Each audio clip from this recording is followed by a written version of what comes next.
మీ personal interviews మరియు వ్యాపార ప్రకటనల కొరకు ఈ నెంబర్ని సంప్రదించండి. హాయ్ హలో నమస్తే, నేను మీ కట్టా కార్తీక్. సీజ్ ది షిప్ ఈ డైలాగు ఎంత చర్చకు వచ్చిందో మీ అందరికీ తెలుసు, ఎంత వివాదమైందో కూడా మీ అందరికీ తెలుసు. అయితే ఇప్పుడు దీంట్లో తొవ్వినా కొద్దీ వాస్తవాలు బయటపడుతున్నాయి, అక్రమ బియ్యం బయటపడుతుంది. నారిగేని మనోహర్ పరుగులు పెట్టిస్తూ మొత్తం అక్రమ బియ్యాన్ని బయటకు తీస్తూ ఉంటే అనేక మంది వైసీపీ నాయకులు బయటకు వస్తూ ఉన్నారు. కొడాల నాని కావచ్చు, పేర్ని నాని కావచ్చు, ఇప్పటివరకు మనం ద్వారంపూడి చంద్రశేఖర్ రెడ్డి మాత్రమే అనుకున్నాం. పాత అనేక మంది నాయకులు బయటకు వస్తూ ఉన్నారు, అనేక మంది విషయాలు బయటకు వస్తూ ఉన్నాయి. ప్రత్యేకించి పవన్ మొండివాడు, జగమొండివాడు, లొంగనివాడు అని మనం అనుకుంటాం కదా. మంత్రిగా ఎలా ఉండాలి, డిప్యూటీ సీఎంగా ఎలా ఉండాలో, రాజకీయ నాయకుడు అంటే ఎలా ఉండాలో చూపిస్తున్న ఆదర్శమైన వ్యక్తిగా మనం చూస్తున్నాం కదా. ఆ ఆదర్శంగా ముందుకెళ్ళి ఎలాంటి ఒత్తిడికి తలగ్గకుండా ఆయన చేసిన ఒకే ఒక్క పని, ఆ రోజు కాకినాడ పోర్టులో ఆయన చేసిన తనిఖీ, ప్రాణాలు తెగించి సముద్రంలోకి పోయి షిప్పుని ఆపినటువంటి తీరు, ఇవాళ అనేకమైనటువంటి అక్రమాలని ఒక్కొక్కటిగా వెలికి తీస్తూ ఉంటే కళ్ళు బయలుగొమ్మే నిజాలు బయటకు వస్తూ ఉన్నాయి. వాటి గురించి మరింత విశ్లేషణ మనం తీసుకునే ప్రయత్నం చేద్దాం. మనతో ఉన్నారు సామాజిక రాజకీయ విశ్లేషకులు చందు శ్రీనివాస్ గారు. సార్ నమస్కారం అండి. నమస్కారం కార్తీక్ గారు. ఏం సార్, సీజ్ ది షిప్ చాలా వివాదమైనటువంటి అది డైలాగు మీ అందరికీ తెలుసు. పవన్ కళ్యాణ్ గారు షిప్ని సీజ్ చేయమని చెప్పేసి ఆదేశాలు జారీ చేయడం, అది అధికారం లేదన్నారు, అది పట్టుకోవడం తప్పన్నారు. ఇవాళ చివరికి వాళ్ళు కోర్టుకు కూడా పోయారు, మాకు రోజుకి 4 లక్షల రూపాయలు లాస్ వస్తుందని చెప్పేసి. కానీ అక్కడ కలెక్టర్ వాస్తవాలు బయట తీస్తూ ఉంటే కళ్ళు బయలుగొమ్మైనటువంటి నిజాలు బయటకు వస్తూ ఉన్నాయి అనేటువంటిది ఏంటి, ఏం విషయాలు బయటకు వచ్చాయి ఇప్పటి వరకు? అంతే కదండి, ప్రభుత్వ ఆస్తుల్ని కాపాడాలా, అక్రమ బియ్యం దేశ సరిహద్దులు దాటి పోకూడదు, అంతే కదా. మీరు అన్నట్టు గత నెల 29వ తారీఖు కాకినాడ పోర్టులో అడుగుపెట్టాడు ఆ గొప్ప వ్యక్తి, దేశ రాజకీయాలు శాసించే వ్యక్తి పవన్. నన్ను 2 మాసాలు ఇక్కడ రానియకుండా పెద్దలు ఆపారు, కొద్ది వేలాది మందికి జీవనోపాధి పోయిద్ది అన్నారు.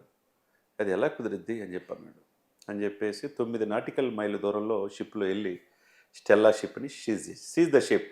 ఏదైనా ఉంటే సెంట్రల్తో నేను మాట్లాడతాను, ఎంత దమ్ము ఉండాలో, ఎంత గట్స్ ఉండాలో. ఈ దేశంలో మీరైనా నేనైనా అంటే ఆ రోజుకి ఆయన ఆలోచించింది ఏంటంటే షిప్ని సీజ్ చేసే అధికారం నాకు ఉందా లేదా కాదు, ఈ అక్రమాన్ని అడ్డుకోవాలంటే ఒక తాపత్రయంలో ఆయన మాట అన్నారు. అధికారం ఇంతవరకు ఉపయోగించుకోలేవరు.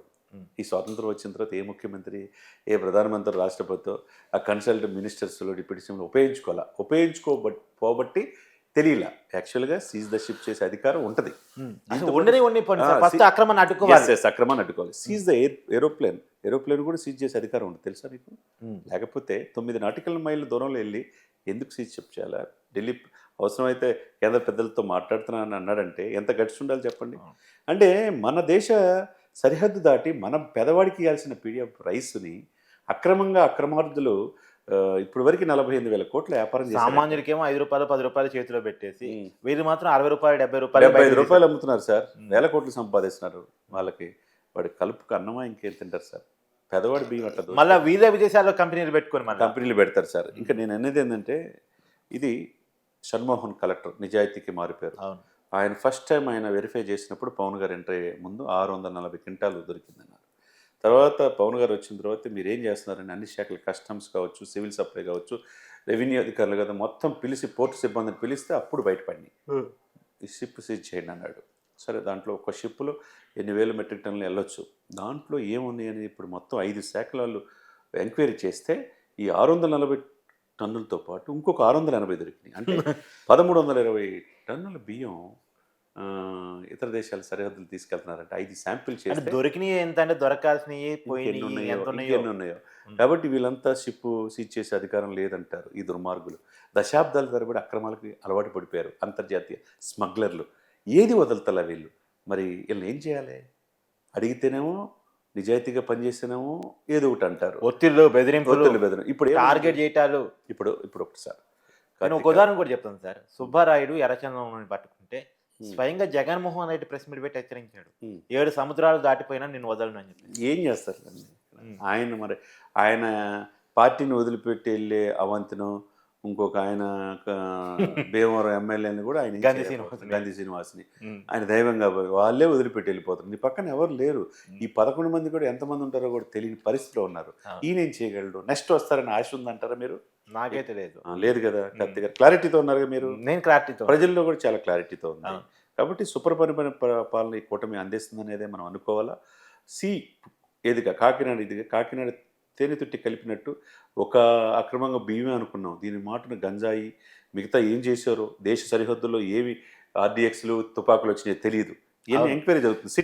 ఇది చాలా ఇంపార్టెంట్ పని. సిట్ దర్యాప్తు చేస్తుంది. ఇంకోవైపు పోర్ట్ని అక్రమంగా కేవీ రావు నుంచి ఎలా స్వాధీనం చేసుకున్నారో కూడా ప్రపంచానికి తెలియజేశాడు. ఈయన అదిరే బెదిరే వ్యక్తి కాదు కదా. అదే సమయంలో అండి ఇక్కడ ఒకటి మనం తెలుసుకోవాల్సింది ఏంటంటే, ఒక్క తనకి చాలా విషయాలు బయట తీసుకొచ్చి చాలా విషయాలు బయటకు పెట్టింది. ఇప్పుడు కలెక్టర్ గారు చెప్పారంటే, ఇప్పుడు ఆ పోర్ట్ అధికారి అంట ధర్మశాస్త్రి, పోర్ట్ అధికారి కూడా ఆదేశాలు ఇచ్చారు. కలెక్టర్ చెప్పారు ఆ షిప్ కదలడానికి వీల్లేదన్నారు. అది మొత్తం దించిన తర్వాత ఆయన ఏమన్నాడు, కలెక్టర్ షణ్మోహన్ని అప్రిషియేట్ చేయొచ్చు. ఒకటే మాట అన్నాడు, ఒక్క 100 గ్రాముల బియ్యం కూడా పీడిఎఫ్ పేదవాడి బియ్యం దేశ సరిహద్దు దాటకుండా మేము చేసే బాధ్యత మాది అన్నాడు. అంటే ఒక రకమైన ఇది. అదేవిధంగా మీరు అమాలీలకు కూడా చెప్పారు, కూలీలకి ఏదో ఎంప్లాయ్మెంట్ పోదు, నిజాయితీగా బతకండి, మీకు ఏది కావాలన్నా పని కల్పించే బాధ్యత మాది అని చెప్పేసి కూడా కలెక్టర్ గారు చెప్పారు. అంతే కదండి. కాబట్టి అక్కడ ఎమ్మెల్యేలా లేకపోతే అధికారమా లేకపోతే ప్రతిపక్షం అనేది కాదు, మన సంపదను మనం కాపాడుకోవాల్సిన బాధ్యత మన అందరిది. తీర ప్రాంతం ఎక్కువ ఉంది కాకినాడ పోర్టు, దేశ వస్తువులు విదేశాలకు ఎగుమతులు కావాలి, విదేశీ మార్గధరం మనం సంపాదించుకోవాలి. అట్లా మన దగ్గర లేని విదేశాల నుంచి మనం తెచ్చుకునే విధంగా ఉండాలి. కానీ ఇక పేదవాడికి ఇచ్చిన బియ్యాన్ని కూడా అక్రమంగా సరఫరా చేస్తానికి ఎంతవరకు సమంజసం అండి? సార్, ఒక్క తనిఖీలో 1320 టన్నుల బియ్యం దొరికింది అంటే, లేదు కొత్త సుబ్బారాయుడు ఒక్క రైల్లో 5 టన్నుల ఎర్రచందనం దొరికిందంటే, అదే గుజరాత్ కేంద్రంగా. గుజరాత్ అంటే ఎంత ఎర్రచందనం దేశాన్ని దాటింది, ఎంత రేషన్ బియ్యం దేశాన్ని దాటింది. అది భయమేస్తుంది సార్. ఎంత అంటే సంపద, ఎన్ని వేల కోట్లు, సారీ పదం కూడా తప్పేమో, లక్షల కోట్లు దేశాన్ని అంతే కదా సార్. ఇంకోటి Satyam Balaji rice millers rice industries private limited అంట. ఇది ఎవరిదంటే 3 కంపార్ట్మెంట్లు ఉన్నాయి. కంపార్ట్మెంట్లో 1000 టన్నులు తీసుకెళ్ళొచ్చు, పెద్దది షిప్ అంటే. ఆ స్టెల్లా షిప్లో Satyam Balaji rice enterprises private limited ఎవరిదో కూడా తెలిసిపోయింది. ఈ 1320 టన్నులు మరి వాళ్ళు ఇమ్మీడియట్గా వాళ్ళు ఎక్కడెక్కడిని తీసుకొచ్చారు. అది పెద్దది, రాయపూర్ కేంద్రంగా. ఎవరు సార్ అదేనా? రాయపూర్ కేంద్రంగా వాళ్ళు ఇక్కడ వ్యాపారం చేస్తుంటారు. ఇది బియ్యం ఇతర దేశాలకు ఎగుమతి.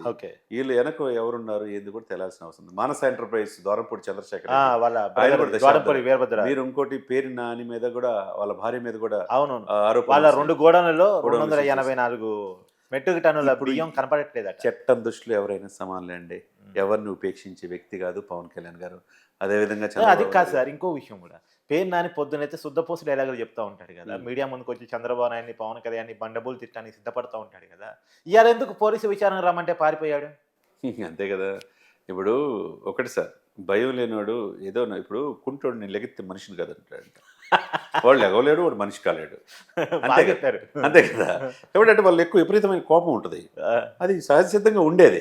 కానీ వీళ్ళు కూడా ఊరకనే అవతలని మైండ్ గేమ్ అంటారు రాజకీయాల్లో. అవతల వాళ్ళు డిఫేమ్ చేయాలి, మేమేం నోరు ఉంది కదని మాట్లాడితే ఈరోజు ఏమైంది, రోజా పరిస్థితి ఏంది, వడాల నాని పరిస్థితి ఏంది, వంశీ పరిస్థితి ఏంది, జోగి రమేష్ పరిస్థితి ఏంది. అవును, జోగి రమేష్ వాళ్ళ అనుమతి లేకుండా టీడీపీ సమావేశంలో వెళ్ళి కూర్చున్నాడు, నేను మీ వాడిని అని చెప్పి. పైకి అవంతి శ్రీనివాస్ వెళ్ళిపోయాడు, అక్కడ నేను కేవలం జగన్ వల్లే నేను లాస్ అయ్యాను, నన్ను అవమానించాడు అంటాడు ఆయన భీమవరం ఎమ్మెల్యే. కూటమిలోకి వద్దామని చూస్తున్నారు, సందోస్తే ఇక్కడ ఖాళీ లేవు కదా. ఇప్పుడు వీళ్ళంతా నోరు ఉంది కదా ఇష్టం వచ్చినట్టు మాట్లాడి వ్యక్తులు. ఈ పరిస్థితి ఏంది, దేవుడు గొప్పడు కాబట్టి ఎవరిని ఎప్పుడు ఎక్కడ ఏ స్థానంలో పెట్టాలో తెలుసు కాబట్టి బాగుందనేది ఇప్పుడున్న పరిస్థితులు బట్టి మనం అర్థం చేసుకోవాలి. ఏదేమైనా కానీ ప్రజల సొమ్ముని అప్పనంగా తినడానికి ఎవరికి హక్కు లేదు సార్. కక్కించాలా, వాళ్ళు మొత్తం తినదంతా కక్కించాలా, వాళ్ళ ఆస్తులు కూడా. మీరు అన్నట్టు కక్కిస్తే రాష్ట్ర బడ్జెట్ ప్రజల నుండి ట్యాక్స్ వసూలు చేయాల్సిన అవసరం లేదు. ఇప్పుడు అప్పులమయం అయిపోయింది, 10 లక్షల కోట్ల అప్పు. వీళ్ళని తీస్తే వస్తాయి 2-3 లక్షల కోట్లు, సగం అప్పు తీరిపోయింది. కాబట్టి ఈ అక్రమాల పాలిటీ ఎక్కడ ఉపేక్షించకుండా, తనా మన అనే భేదం లేకుండా అందరినీ కూడా కౌన్సిలింగ్ ఇచ్చేసి నిష్పక్షపాతంగా దర్యాప్తు చేస్తే ప్రజలు 5 కోట్ల మంది ప్రజలు ఈ కూటమి ప్రభుత్వాన్ని అప్రిషియేట్ చేస్తారు. Thank you.